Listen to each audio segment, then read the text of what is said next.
Hello friends, you are watching DashPeople channel and we continue talking with the people who are participating in Dash development. And today I'm talking with JZA and I'm going to have an interesting discussion about Dash life, everyday Dash life and some interesting topics about Dash budget proposals with the JZA. Hello JZA. Hi, how are you doing? Happy to be here. Thank you. So I would like to ask you about budget proposal voting in April. I saw you're an active participant in our discussions about that. And I would like to know, what do you think about this voting now? Well, I think that we're getting into a new stage. The voting proposal has evolved from the beginning. I was fortunate enough to experience the very first votes around the end of 2014, 15. And from then on, it went from almost nobody proposing to right now, where most of the proposals cover max out the budget. And we've seen different dynamics of the way that masternodes think about some of these proposals. We also have the leadership of the Dash core team, which have certain opinions about where do they want to see the votes on the proposals go, and how well have those recommendations have proved in the real world. The way I see it, there has been some of them had actually take care of these recommendations. A lot of them, there's still like room for improvement, especially because, well, it's not an easy task for like most of the people out there to embrace. So let me give you an example so it can be a little bit more clear. One of the recommendations was that we should try to get more on the corporate side, in the sense of like trying to get businesses that already have customers, products, services, the whole ecosystem into Dash. That is more profitable for the network than trying to get more consumers or more users of the technology on an individual basis. This is a little bit challenging for the average Joe or the average internet user that wants to contribute, because some of them, we just don't walk with a big address book full of corporate contacts for major industries. Also, that said, commerce is a little bit difficult or different than most of the regular vertical industries. So for example, let's say you work for the government, or let's say you work for the energy industry. So you go to all these meetups, you go to all these expos, and you kind of know people in the industry. That is a little bit more vertical because it's very concentrated on energy, or very concentrated on oil, or any of these vertical markets. Commerce is very horizontal. So you can have commerce for different things. You can have retail commerce, you can have small, just mom and pop shops. So those things are a little bit more challenging. However, I think there are proposals that need to like pick up on these thoughts, so they be able to format the proposal in a way that can get more of this traction. So do you think proposals today are controversial in some way, in some cases? Yes, and well, it's not that it's controversial. It's just that they need better guidance. So, for example, college students. This is usually the case in Africa, for example. They know college, and they know college students. So their very first thought is like, let's make this big event for college students so they can learn about cryptocurrencies. And so they will just go for different universities giving talks about Dash in this case. This is good, but this is just targeting users that might not have a large amount of money to invest in Dash, and also doesn't have industries to offer products and services that will take Dash for it. So a different thought process will be, let's go to our local commerce chamber of commerce, I'm sorry, and let's try to talk to these clusters of industries that are already there, and let's teach them about cryptocurrency and why it's a good idea, how can it be useful, how can we get more businesses. So let's say, for example, let's put an example. I'm from Cancun, and we have a big tourist industry. So cryptocurrencies could be appealing. We can build the case that cryptocurrencies could be appealing because it allows people from all over the world to spend cryptocurrencies as opposed to fiat currencies, because some of them might come from countries that can have some kind of like currency regulation, like Brazil or Argentina or something like that. So offering our products or services in cryptocurrencies will be able for them to spend more money in their businesses, as opposed to just asking for dollars or the local currency, in this case, Mexican pesos. So that same tourist view of the industry can be replicated across the whole world on different touristic areas, like, like Spain, like, yeah. So those things are basically key things that could go and educate the people that are building these proposals, and hitting targets when you don't really have any contacts in the industry.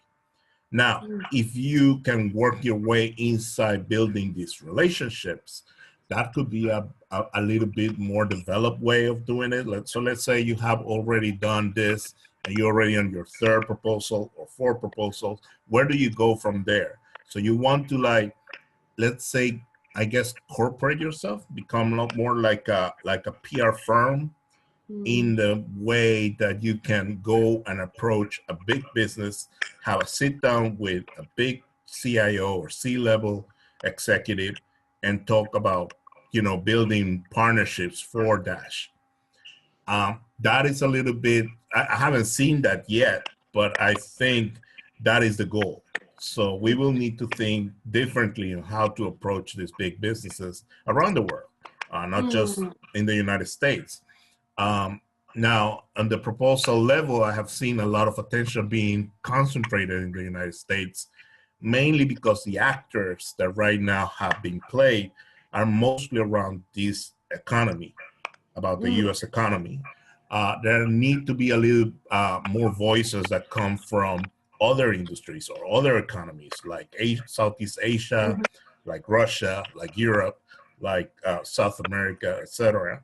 So we can actually get more attention more of a global attention, as opposed to be concentrated in a few small, or not as small, but basically very concentrated market that is, in this case, the United States. And that will be able to be more like, okay, well, so we can have a broader impact across different cultures. Yeah. JZA, do you think should we concentrate on certain markets or certain countries that are friendly to cryptocurrencies? Or, for example, like Venezuela, the people there, they just need to use alternative ways for their living, to solve their problems. So they use Dash. And for example, maybe in Europe, some European country that is not ready to accept, for example, Dash. Do we need to promote Dash in this European country? I mean, we should, because you never know who's going to say yes. So, for example, maybe the government is very against it in this country, but that doesn't reflect the attitude of the people. So when you talk to the businesses in the floor, they're actually doing the commerce in this case, they might have a completely different attitude regardless of what the government says. Just like in Venezuela, for example. Venezuela had a very government very against cryptocurrencies, at least some stage, yet we did have a lot of traction with a lot of these proposals coming from Venezuela. Now, the question is, do we want to also concentrate the efforts on a particular country? Because this is the internet. So most of the cultural divisions are not really focused on just a country. It's more of a regional approach. So I would like to see, and this is a personal opinion, I would like to see more of like, let's say Venezuela, Colombia, and Mexico, or any other country working together and establish more of a regional Latin American proposal that can affect multiple countries in different economies. So that way we can spread out and basically get better, I guess, get better opportunities of somebody saying yes. So, for example, I was talking with some of the guys from Dash Nation Spanish, and I was saying, well, imagine that instead of trying to have an office in Caracas by the Venezuelan team with people from Venezuela and all vertically built it, imagine having a multinational group that are building offices across Latin America on the economic hubs like Panama, like Chile, like Bogota or Mexico City, or even Miami, which it wouldn't be on Latin America, but Miami is one of the biggest Latin American economic centers or hubs in the region. So that will change a little bit the perspective of thinking locally to thinking globally or regionally as a zone. And that will also be more compatible to what people in Europe are doing. For example, the Dash German team, they have strict regulation in Germany, but they have very liberal regulation outside of Germany. So they have more opportunities of doing impact in Austria than doing an impact in Germany. So having them as a block, it will allow them to approach it in different angles to get Dash inside the people, you know? Yes, I got it. And for example, we have bonds with Belarus, Republic of Belarus, and they have got a legacy about cryptocurrency. They adjusted legal acts, so we're waiting for this act will be, will be performed in the nearest future now. JZA, one more question. Do we need to consider Dash as the client, or it's better to look at it like Dash payment system? So how it is better to promote, like payment system? Well, we need more tools also. This is something that I've been talking a lot lately. I really want the community to create more different kind of activities, not just conferences. So for example, funding hackathons around the world. Hackathons are basically, a hackathon is basically like a marathon. It's a play on words between hacking and marathon. So you get coders from your local city or country, you get them in a room and you give them a contest on building some tool with the technology of the hackathon. So for example, we will say, okay, so let's have a 48 hours hackathon on Dash. And the team that comes with a better product will earn a big prize of like some thousand or some amount, some dollar amount of money amount as a first prize, second prize, etc. So if we keep doing this, eventually we're gonna end up with a lot of tools, all open source, all be usable across the world. And that will allow us to have more tools to be able to engage in commerce, in different kind of markets, not just the economy, but it will make Dash more usable to more people faster, I think. And having this available will allow also the people that are pushing into the new markets different angles of having the society use the currency. Yes. And if we focus on merchants, firstly, we concentrate our, attention on Dash payment system. For merchants, this is more, valuable to get this device for transactions and to serve the consumers. Yeah. Right. JZA, how do you see Dash development in future? Well, it goes a little bit with what I was saying. I think it's a little bit too concentrated on DashCore and a few other companies that have come into place. And I wish it could speed up the process by having these hackathons being funded, so more new products can come within the Dash ecosystem. Also, it can come from places that we don't know. Like, for example, let's say in a hackathon, some big AI guy is participating, and he bring all his knowledge on AI to the Dash ecosystem, and he wins the first prize by making this big AI robot that uses Dash as the test subject or as a fuel, and we end up with this great project that uses Dash natively. So that, I think, is something that we really need to set a goal to have being able, especially now that we're coming with evolution. So the best way of using the APIs to sponsor development, to build products around this API. And I think that's something that even the DashCore group right now, they want to have that as soon as possible. Why do you prefer Dash? I like Dash because the government system is one of the most unique ones in the whole ecosystem. Right now, we have a lot of clones, a lot of forks from the coin, but also in general, I see a lot of interest now in the way governments should be handled, and Dash should evolve. I think they need to make this governance layer a little bit more, not really, I don't have a goal yet, but I think it should be better. It should be built upon, and it should be more, I guess, more efficient in the long run.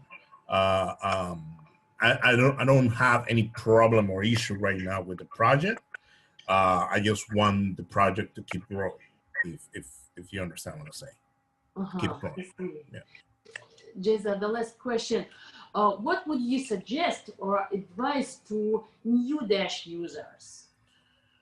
Well, the new Dash users should be more, I think, a little bit more open to the community. So getting the conversation, jump into Dash Nation, talk to the Dash teams, and really get a feel for where we're going and what is the overall sentiment of the masternodes. So you can have an opinion, because I also see a lot of people working within their nation or their language, and they don't really talk in the general chat room. Sometimes because of language barriers, but some other times just because I have nothing to say. And it's a chicken and egg issue, because you have nothing to say, so you don't jump in the chat room, so you don't learn what to say, because you can only know what to say once you spend, some time in the chat room and learn what every other people are talking about. So have a little bit of that chatting time devoted to the general chat room, so your ideas can permeate to the rest of the community, not just working within this micro ecosystem within Dash. I think once your voice is heard, you will also benefit, because you will also gain a lot more knowledge of what's going on in Dash. I see. To be more active in Dash conversations, on Dash forums and chats. Yeah, and we have seen it. Even Alex Rue, which was I guess one of the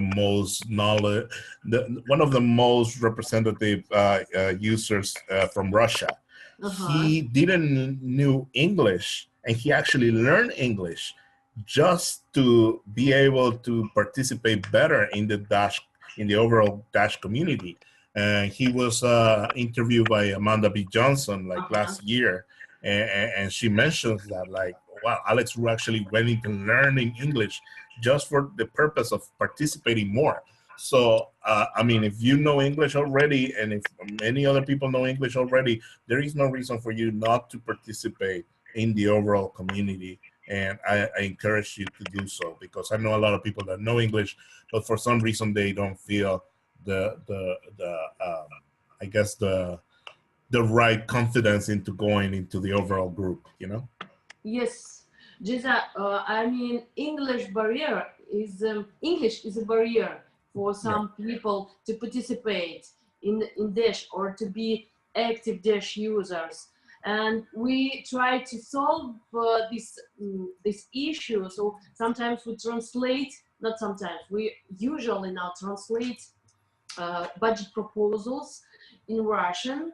And Alex, he's also translating a lot of materials about Dash. And for our people, I mean, in our country, in Russia, sometimes this is a problem, that people don't know English and they miss, or no, they lose a lot of things. What happened around the world. So my team, our team DashPeople, we are trying to improve the situation and to transfer about Dash to our people. And one of the important performance or important detail that we are trying to use is to talk to people from Dash, and to show our people, our Dash users, that behind Dash core and Dash community, real people are. So to be closer and to be, I mean, more effective in our participation in Dash community. Yes, definitely.